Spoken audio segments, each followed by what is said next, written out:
Teacher ने अपने यूं ही बच्चों का इम्तिहान लेने की कोशिश की। तो एक टीचर एक बच्चे के पास जाता है और बच्चे को बड़ी प्यार मोहब्बत और सादगी के साथ कहता है, बेटा एक इम्तिहान लो, जवाब दोगे? तो जी कहिए। कहा बेटा मैं तुम्हें एक सेब दूं, फिर मैं आपको दूसरा सेब दूं, फिर मैं आपको एक और सेब दूं, तो आपके पास टोटल कितने सेब होंगे? बच्चा उंगली पर गिनता है, सर 4।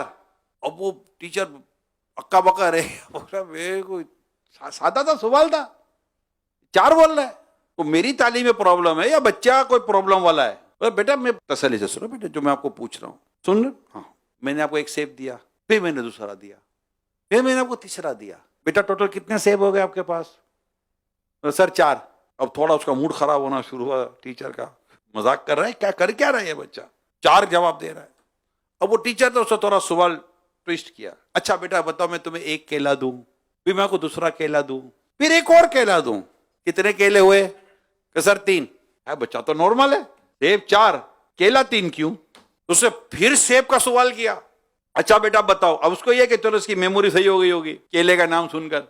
अब सेब लाया दोबारा, बेटा ये एक सेब, अब मैं एक और सेब दूं, फिर मैं एक और सेब दूं आपको, तो अब कितने सेब हुए? सर 4। बेटा 4 सेब कहां से हुए पहले मेरे को ये बता। वो थोड़ा बच्चा तो थोड़ा सहमा, सर 4 हुए ना। तो बेटे कहां 4 हुए? मैंने तो को 3 दिए। मैंने कहा सर आपने 3, मैंने आपको 3 दिए, आपके पास 4 कहां से हो गए? तो बच्चा कहने लगा सर आप 3 आप दोगे, एक मेरे बैग में रखा हुआ है, तो मेरे बैग में जो सेब है वो भी 4 हो गए ना। अब बच्चा बच्चा था, बच्चा अपनी सोच पर सोच रहा था, सर अपनी सोच पे सोच रहा था। बच्चा ना बच्चा गलत ना सर गलत, दोनों में से कोई गलत नहीं। तो ये जरूरी तो नहीं है ना कि गलत हो सकता है उसकी अंडरस्टैंडिंग भी सही थी, आपकी अंडरस्टैंडिंग भी सही थी। तो किसी के बारे में आप फैसला कैसे कर सकते हैं कि ये गलत है? हो सकता है गलत ना हो। अब आपको कैसे पता चले गलत नहीं है? बैठकर बात करो। जब उसको पूछा गया बेटा 4 कैसे, तब उसे बता रहा 4 ऐसे। बात यूं दुरुस्त होती है। हम लोग एक दूसरे से बात करते ही कोई नहीं है।